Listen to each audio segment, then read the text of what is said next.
안녕하세요. 오늘도 사연살롱을 찾아주셔서 감사합니다. 50대 가정주부입니다. 가끔 거울 속에 훌쩍 어른이 된 저를 발견할 때면 어쩐지 낯선 기분이 들 때가 있어요. 언제 이렇게 나이가 들어버린 걸까?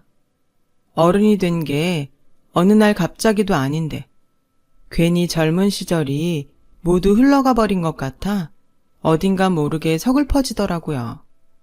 어렸을 땐 철없이 어른은 다 자유로운 것 같고 뭐든 할 수 있을 것 같아서 빨리 어른이 되고 싶었는데 막상 이렇게 인생의 절반이 흐르고 나니 가장 그리운 때가 그때인 것 같아요.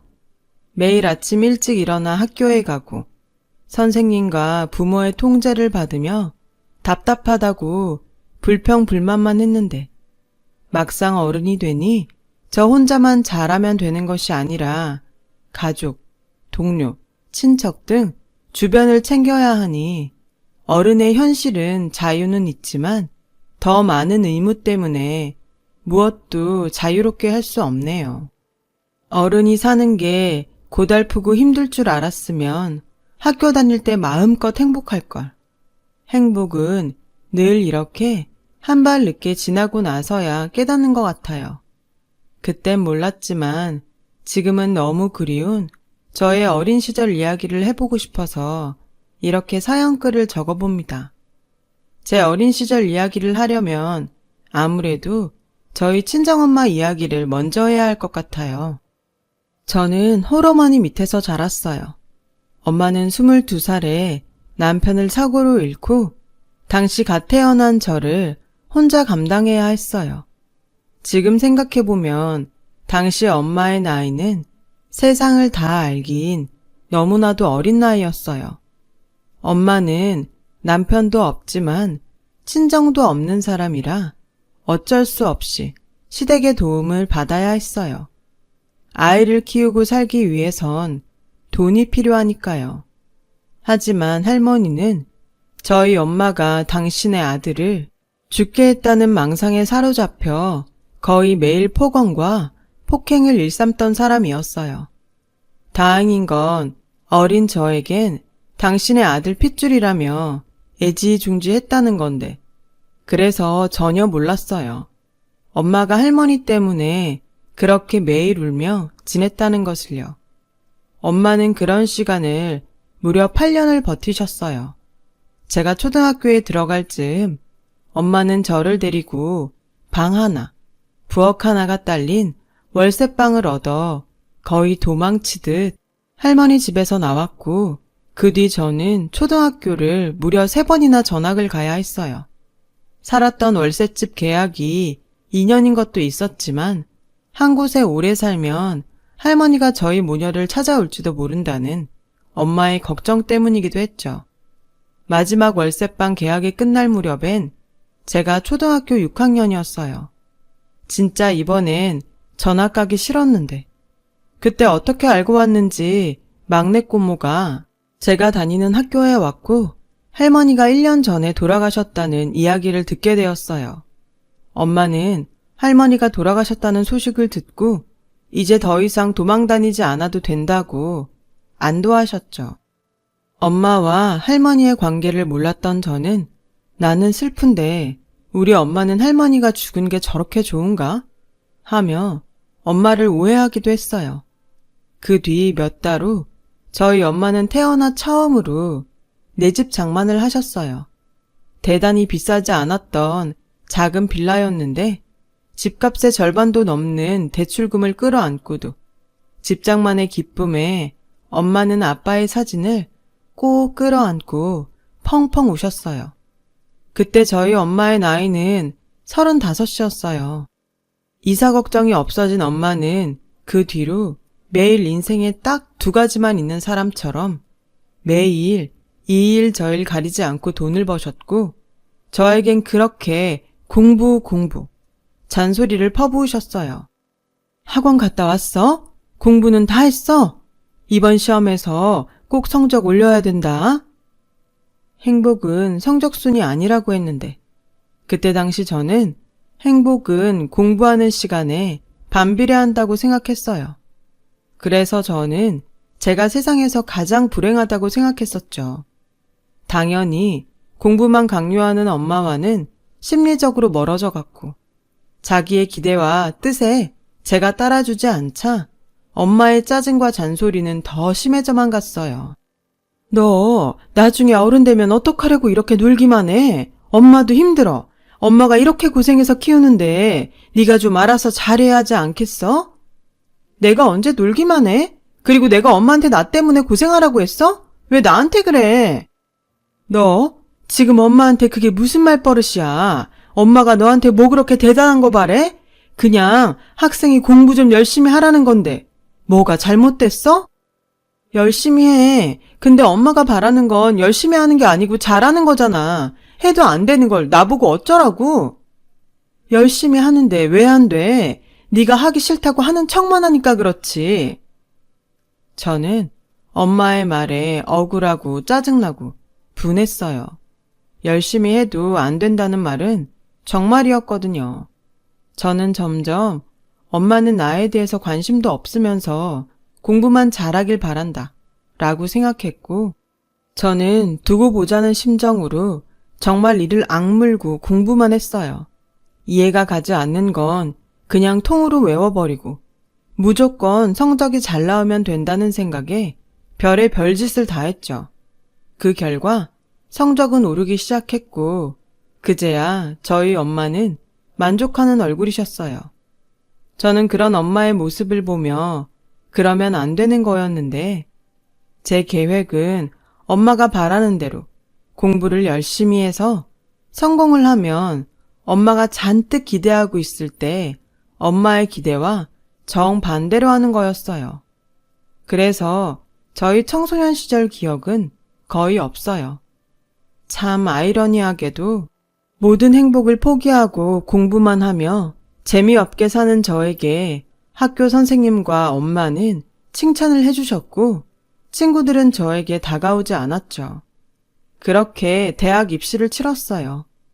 순수한 의도는 아니었지만 악착같이 공부한 결과 서울에서 유명한 Y대에 들어갈 수 있었고 대학 합격이 발표되는 날 엄마는 저를 껴안고 기뻐하셨어요.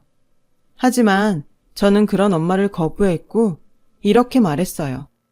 엄마가 바라는 대로 대학 붙었지? 그럼 이제 다 된 거다. 난 대학 안 갈 거야. 이제부터 그동안 못했던 거 실컷 하고 살 거니까 엄마는 더 이상 내 인생에 참견하지 마. 저는 그렇게 제 방문을 걸어 잠그고 방에만 박혀 살았어요. 밥도 잘 안 먹고 가끔 화장실 가는 것 외엔 방 밖에 나오지 않았는데 처음엔 네가 이기나 내가 이기나 해보자던 엄마는 제가 그렇게 일주일 정도 버티니까 겁이 나셨는지 제 방문 앞에서 미안하다고 우셨어요. 내가 생각한 복수는 통쾌하고 시원한 거였는데 엄마가 우니 이상하게 정말 마음이 좋지 않더라고요. 결국 엄마와 세상으로부터 닫았던 마음의 문을 다시 열게 되었어요. 하지만 그것도 다 엄마의 계략이었을까요? 정신 차리고 보니 대학 입학식에 도착해 있었어요. 과정이 어쨌건 공부를 열심히 그리고 잘해서 좋은 대학에 입학한 아이로 주변에서 치켜 세워줬고 그 기분이 썩 나쁘지 않았어요. 지금부터라도 그동안 누리지 못하고 산 것을 누리며 마음껏 자유롭게 살겠노라 다짐했어요. 하지만 이런 제 마음을 비웃듯 학교 공부는 그리 간단하지 않았죠. 엄마는 이번엔 공부가 아닌 다른 걸로 저를 옥죄기 시작했어요. 다 큰 딸의 귀가 시간을 정했고 옷 입는 것에도 매번 참견을 하는 등 저를 가만히 두지 않았어요. 그리고 대학은 취직을 위한 과정이니 마냥 놀기만 하면 안 된다고 또 잔소리를 퍼부으셨죠. 너 지금 시간이 몇 시야? 대학 갔다고 놀기만 할래? 치마는 왜 그렇게 짧아서? 왜? 아예 동네방네 다 보게 벗고 다니지. 정말 왜 그래? 이제 나도 어른이야. 나 좀 내버려 두면 안 돼? 엄마가 다 걱정돼서 하는 소리잖아. 그리고 엄마가 일찌감치 스펙 쌓아서 취직 준비하라고 했지? 넌 왜 그렇게 내 말을 안 듣니? 요즘은 여자도 능력이 있어야 무시 안 당하고 산다고 했어, 안 했어? 가만 보면 다 엄마 컴플렉스야. 누가 무시를 해. 내 걱정하지 말고 제발 엄마 걱정이나 해. 지금 이 나이가 돼서 생각해보면 엄마가 힘들게 번 돈으로 먹고 자고 입고 대학까지 다니면서 엄마가 잔소리할 때마다 혼자 큰 아이처럼 철없는 소리를 했어요. 당연히 그때는 몰랐죠.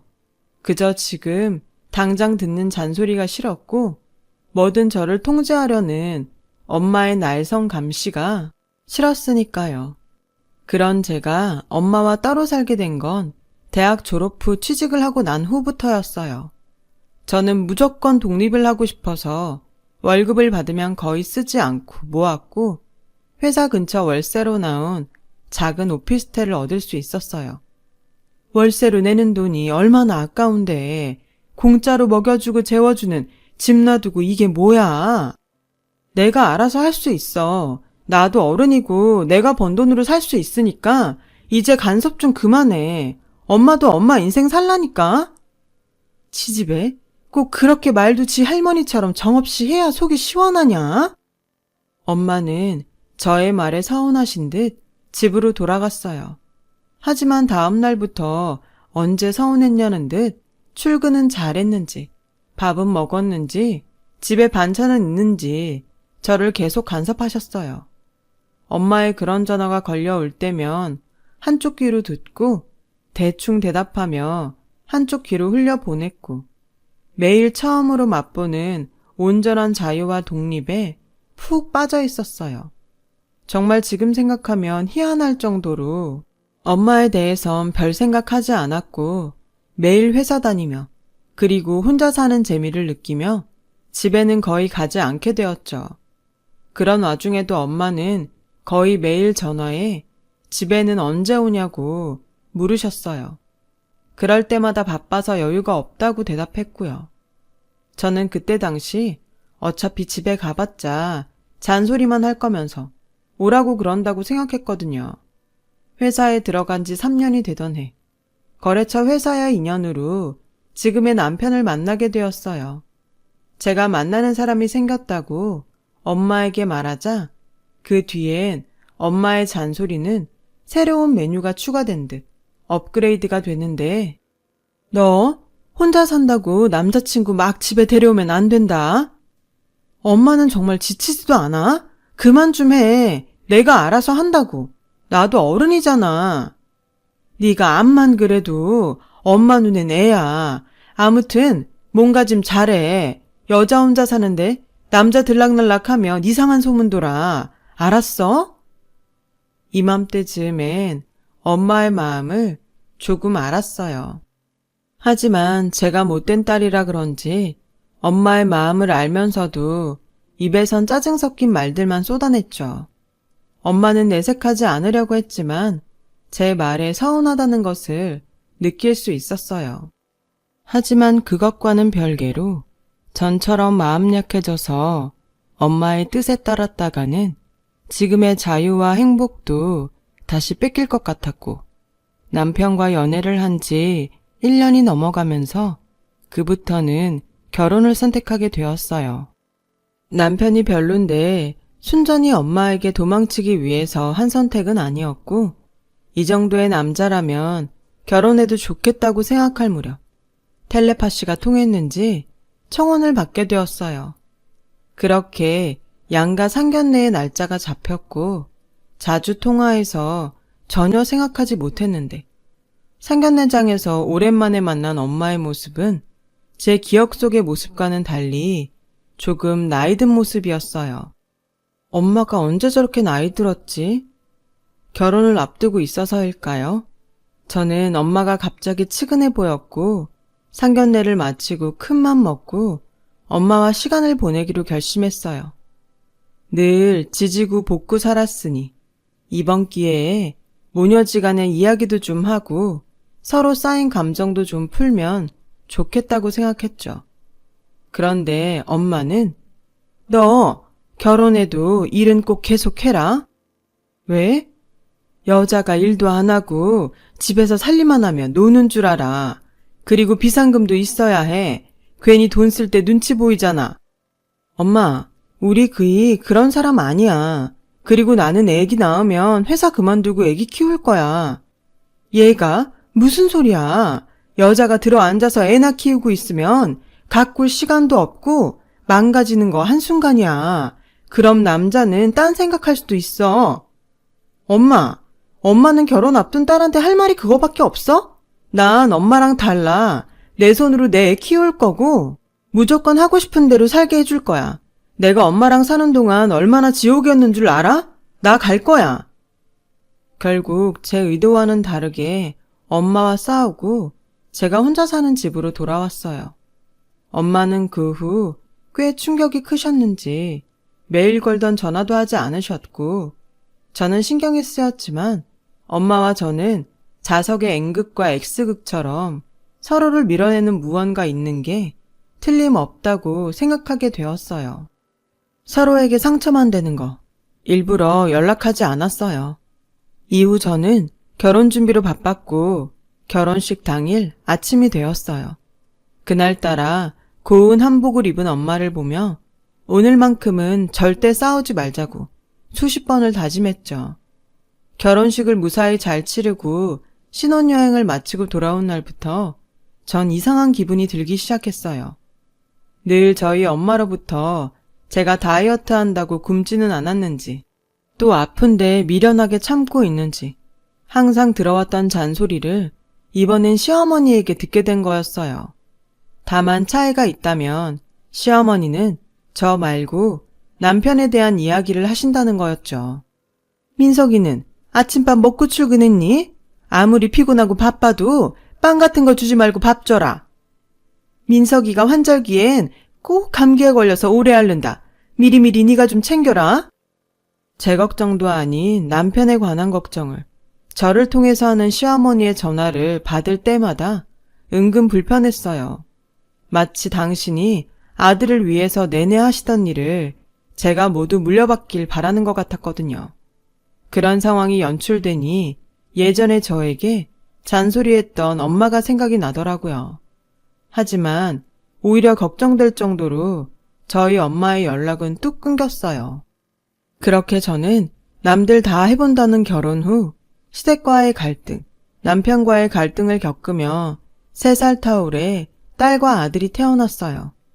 저는 제 계획대로 첫 아이를 출산하면서 회사를 그만뒀고 아이의 커가는 모습을 모두 함께하며 행복하지만 고된 전업주부가 되었어요. 엄마 생각이 나서 정말 오랜만에 연락을 했죠. 너는 내가 그렇게 말렸는데도 기어코 회사를 그만뒀니? 오랜만에 만난 엄마는 외손녀도 제대로 안아보지도 않고 또 저에게 잔소리를 했어요. 엄마는 오랜만에 본 딸한테 할 말이 그거밖에 없어? 그래, 그거밖에 없다. 어릴 땐 그래도 엄마 말을 좀 듣는 것 같더니 그 좋은 대학 나와서 왜 놀아? 놀긴 내가 얼마나 바쁜데 살림하지 애 키우지. 살림한다고 애 키운다고 누가 월급 줘? 지금이라도 애 엄마한테 맡기고 너 복직해. 애도 안 좋아하면서 됐어, 나 갈래. 왜 늘 우리 모녀의 대화는 이런 식일까요? 시어머니를 보면 안이 꼽을 정도로 그렇게 아들 걱정만 하던데 저는 마치 제가 고아라도 된 듯 어디 한 곳 의지할 곳이 없었어요. 둘째 아들이 태어나고 더 정신이 없게 살았는데 우연히 거울 옆을 지나가다 지쳐있고 게다가 후줄근한 차림 때문인지 초라한 제 모습을 보게 되었어요. 인정하기 싫지만 엄마 말대로 어쩐지 남편과도 예전 같지 않은 것 같고 망가진 제 자신에게 점점 자신이 없어졌어요. 회사를 그만두기 전엔 남편과 퇴근 후 저녁 데이트도 하고 쉬는 날엔 같이 취미생활도 했었는데 지금의 남편은 그저 저와 무언가를 하는 것이 짜증스러워 보였거든요. 대신 아이들과 늘 함께하다 보니 저의 모든 신경은 아이들에게 가 있었고 큰아이가 초등학교에 들어가면서 걱정스러운 마음에 잔소리가 늘었죠. 큰아이가 사춘기가 되면서 제 마음처럼 되지 않자 저는 매일같이 아이에게 잔소리를 했어요. 엄마, 좀 그만해. 내가 알아서 할 테니까 그냥 냅둬. 순간 정신이 번쩍 들었어요. 딸아이의 모습에서 어린 날 제 모습을 봤거든요. 그제야 알겠더라고요. 엄마가 어떤 마음으로 저에게 늘 잔소리를 했던 건지. 엄마에게 정말 미안한 마음이 들었어요. 그래서 엄마에게 전화를 걸었는데 어쩐 일인지 엄마는 전화를 받지 않으셨고 다음 날도 또 그 다음 날도 전화를 받지 않으셨어요. 저는 바쁜 일이 있어서 그런가? 부재중 보면 전화하겠지 하며 대수롭지 않게 생각했죠. 아이 키우며 또 정신없이 지내다 문득 엄마와 그렇게 연락이 되지 않은 것이 한 달이 넘어가고 있다는 게 자각이 되었죠. 불안해지기 시작했어요. 엄마가 걱정이 돼서 집에 갔고 황당하게도 엄마가 저에게 말도 하지 않고 이사를 갔다는 것을 알게 되었어요. 어찌나 기가 차고 황당하던지. 진심으로 나는 엄마에게 고작 이 정도의 딸이었구나 싶은 마음에 저도 누가 이기나 보자는 심정으로 엄마를 찾지 않았어요. 그렇게 2년의 시간이 흘렀고요. 가끔 정말 무슨 일이 있는 건 아닐까 싶은 마음이 들었다가도 무슨 일이 있으면 혈육이라고 저 하나인데 분명 연락이 왔을 거라는 생각에 저는 더욱더 엄마를 미워하게 됐어요. 그렇게 3년이 되어가던 어느 날 비도 부슬부슬 내리고 기분도 별일 없이 다운됐었는데 모르는 번호로 전화가 걸려왔어요. 평소 같으면 받지 않았을 전화인데 그때는 무슨 기분인지 전화를 받았고 정말 생각하지 못한 이야기를 듣게 되었어요. 여기 땡땡땡 요양원인데요. 김미영 씨 보호자 되시죠? 지금 김미영 씨가 교통사고로 수술을 받으셔야 하는데 가족분 동의서가 필요해요. 저는 마치 귀신에 홀린 듯 병원으로 뛰어갔어요. 그리고 엄마도 제대로 보지 못한 채 수술 대기실에 들어갔고 그곳에서 요양원 직원분에게 엄마의 3년간의 이야기를 들을 수 있었어요. 저희 엄마는 알츠하이머 가족력이 있으셨는데 언제부턴가 자꾸 기억이 나지 않아 처음엔 건망증인가 싶다가 상태가 심각해져 병원을 찾으셨대요. 그리고 걱정하던 알츠하이머 진단을 받게 되셨고 그 길로 요양원에 입소를 하셨다는데 당시 저희 엄마 말이 혹시 제 딸이라고 누가 찾아오거든 그런 사람 없다고 해주세요. 괜히 신경 쓰이게 하고 싶지 않네요. 직원들은 그래도 가족인데 어떻게 그러냐며 꼭 연락을 해보시라고 했다는데 저희 엄마의 마음은 단호했대요. 그렇게 진행을 늦추는 치료를 받다 올해부터 상태가 좀 많이 나빠지셨고 비가 오는 날이면 자꾸만 우산을 가지고 딸을 데려와야 한다면서 찾길로 나가셨대요. 저는 그 말에 눈물이 터지고 말았죠. 나도 비 올 때 다른 엄마처럼 우산 가지고 데리러 오면 안 돼? 엄마가 밖에서 일하는데 그럴 시간이 어딨어. 그래서 엄마가 비상용 작은 우산 사줬잖아. 벌써 잃어버렸어? 아니, 그냥 놔둬. 이씨 됐어. 저는 까맣게 잊고 있었던 일인데 엄마는 기억도 온전하지 않으면서 그날의 기억을 잊지 않고 있었나 봐요. 이렇게 엄마가 되어서야 엄마의 깊은 마음을 조금 알게 되니 저는 정말 나쁜 딸이었구나 싶은 생각이 들었어요. 저는 교회도 성당도 절도 다니지 않으면서도 간절히 기도했어요. 제발 엄마가 무사히 수술을 마치고 나오실 수 있게 해달라고요. 알츠하이머여도 상관없고 그저 살아있는 엄마 손 잡게만 해달라고. 기도하고 또 기도했죠. 제 간절한 기도가 통했는지 엄마의 수술은 출혈이 많아 고비는 있었지만 무사히 끝났고 저는 엄마의 병간호에 정성을 다했어요. 정신이 돌아온 엄마는 절 보고 낯설어 했어요. 그러다 또 어느 날 비가 왔고 엄마는 저에게 아줌마, 비 와요? 나 우리 딸 데리러 가야 하는데 라고 말씀하셨어요. 저는 엄마의 손을 잡고 이렇게 말했어요. 오늘 학교 쉬는 날이라 따님 집에 잘 있어요. 숙제도 다 했고 공부하고 있대요. 그래요? 가끔은 공부 안 하고 놀아도 되는데. 왜요? 학생이 공부를 해야죠. 공부도 좋지만 아이가 더 중요하잖아요. 지금은 왜 그렇게 애를 공부하라고 닥달했는지 후회돼요.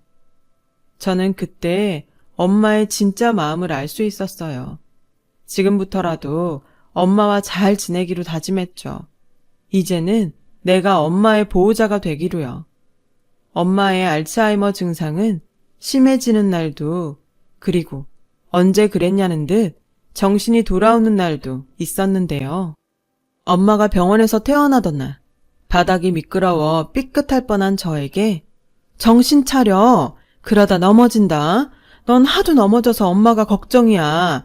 다리에 힘 딱 주고 걸으라고 했지. 기억이 돌아온 엄마와 참 오랜만에 듣는 엄마의 잔소리에 저는 그만 펑펑 울어버리고 말았어요. 왜 울어? 발 아파? 다 엄마 때문이야. 왜 아프고 그래? 얘가 지금 무슨 소리를 하는 거야? 엄마 하나도 안 아파. 너 지금 나 때문에 우는 거야? 저는 엄마의 너무나도 태연스러운 모습에 마음이 더 무너져 내렸어요. 그리고 진정하라며 저를 품에 안아줬는데 좁지만 따뜻한 엄마의 품이 너무 좋아서 눈물이 그치지 않는 거 있죠. 그 후 엄마는 요양원으로 돌아갔어요. 저는 엄마의 요양원을 다니기 위해 그동안 무섭다고 따지 않았던 운전면허증을 땄고 그렇게 일주일에 3번 이상은 엄마를 보러 요양원을 찾았어요. 제 노력에도 엄마의 증상은 점점 나빠져 갔고 그나마 괜찮을 땐 요양원을 찾아온 저에게 너 학원 갔다 왔어? 숙제는 했고? 라며 그래도 저를 딸로 알아봐 주더라고요. 그러면 저는 신이 나서 오늘은 숙제 없어. 학원도 쉰다고 해서 집에 일찍 왔지? 하고 능청을 떨었어요. 그러던 어느 날 아이들을 모두 학교에 보내고 엄마를 보러 갔는데 그날은 유독 엄마의 상태가 좋은 날이었어요. 기분도 꽤 좋아 보였고요. 왜 여길 와? 애들은 어쩌고? 엄마, 우리 애들 기억나? 얘는? 당연한 소리. 할머니가 손자들을 까먹었을까봐. 요즘 하도 까먹잖아. 그래서 다 잊어버렸나 했지. 너는 엄마를 뭘로 보고 엄마 아프다고 무시하냐? 저는 그 순간 아무 말도 하지 못했어요. 제 기억으론 거의 처음으로 엄마가 자신의 병을 인지하고 있었거든요. 엄마, 아픈 거 알고 있어? 야, 여기 시설 한 바퀴만 둘러봐라. 다 알지? 치매든 알츠하이머든 기억이 가끔은 돌아온다는 말을 듣기는 했지만 또 눈물이 났어요. 자주 보러 왔던 엄마의 모습인데 엄마가 너무 반가웠거든요.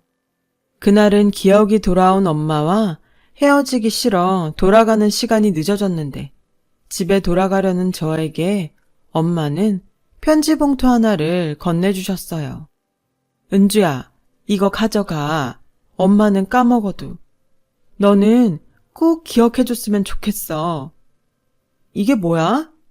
엄마 마음. 엄마는 환하게 웃으며 저를 배웅해 주셨어요. 어찌나 웃는 얼굴이 이쁜지 차를 한쪽에 세운 뒤 편지 봉투를 열어봤어요. 그리고 그 편지 봉투엔 엄마의 편지가 적혀 있었는데 태어나 처음으로 받아본 엄마의 편지였어요. 은주야, 오늘따라 예전 기억이 너무나 생생해. 너무나 생생해서 이렇게 너한테 편지를 쓰지 않을 수 없었어. 은주 너 엄마 때문에 많이 힘들었지? 엄마는 지금 생각해보면 그때 참 무서웠던 것 같아. 네 아빠가 그렇게 떠나고 혹시라도 나도 너와 오래 같이 있지 못할까봐 무서웠어. 최대한 네가 행복하고 남에게 무시당하지 않았으면 좋겠다고 생각한 것들이 오히려 너를 괴롭혔던 것 같구나. 미안해. 엄마도 잘 몰랐어. 엄마도 엄마가 된 게 처음이잖아. 그냥 그 순간 너에게 했던 모든 잔소리를 그냥 다 너를 사랑한다고 하는 말로 기억해주면 안 될까? 나의 불안감을 나도 모르게 너에게 전달했던 서투른 엄마라서 정말 미안하다. 엄마가 너무 늦게 알아서 미안해. 그래도 은주야, 엄마는 엄마 자신보다 더 너를 사랑했어. 세상에 어떤 엄마가 자식을 사랑하지 않을 수 있겠어요. 세상에 존재하는 사랑 중에 가장 큰 사랑이 부모가 자식을 사랑하는 거라고 했는데, 저는 너무 늦게 그걸 알아서 엄마에게 미안해 차 안에서 한참을 울었어요. 그 후 저는 엄마의 가르침으로 달라지기로 결심했어요. 아이들에게 했던 잔소리를 줄이고 대신 제 마음을 그냥 그대로 이야기하기, 사랑한다고 하기로 했죠. 처음에 아이들은 엄마가 이상해졌다고 질색하더니 어느 순간부터는 자기들도 저에게 자신의 마음을 솔직하게 이야기하더군요. 달라진 아이들의 모습을 볼 때면 저는 엄마와 저도 진작에 이렇게 진심으로 이야기하는 법을 알았으면 얼마나 좋았을까 하는 아쉬운 마음이 들어요. 저희 엄마는 여전히 시설에 계세요. 다행히 증상이 많이 나빠지지 않으셔서 어쩌다 한 번은 기억이 돌아온 엄마를 만나기도 해요. 기억이 돌아온 엄마도 반갑지만 전 엄마의 편지를 읽은 후로 엄마가 어떤 모습과 어떤 이야기를 해도 이젠 놀라거나 슬프지 않아요. 엄마가 말한 것처럼 저에겐 모두 사랑한다는 말로 들리니까요. 그렇게 생각하니 저는 정말 엄마에게 수천 번, 수억 번 사랑한다는 말을 들었네요. 부디 엄마에게 오랜 시간 잔소리를 들을 수 있기를 바라며 제 긴 사연을 마칠게요. 지금까지 저와 저희 엄마 이야기를 들어주셔서 고맙습니다. 사랑하는 가족들과 진심을 나눌 수 있는 하루 되시길 바랄게요. 여러분, 사연 댓글에 응원과 현명한 조언 부탁드려요. 좋아요와 구독은 저에게 큰 힘이 됩니다. 오늘도 좋은 일 가득하세요.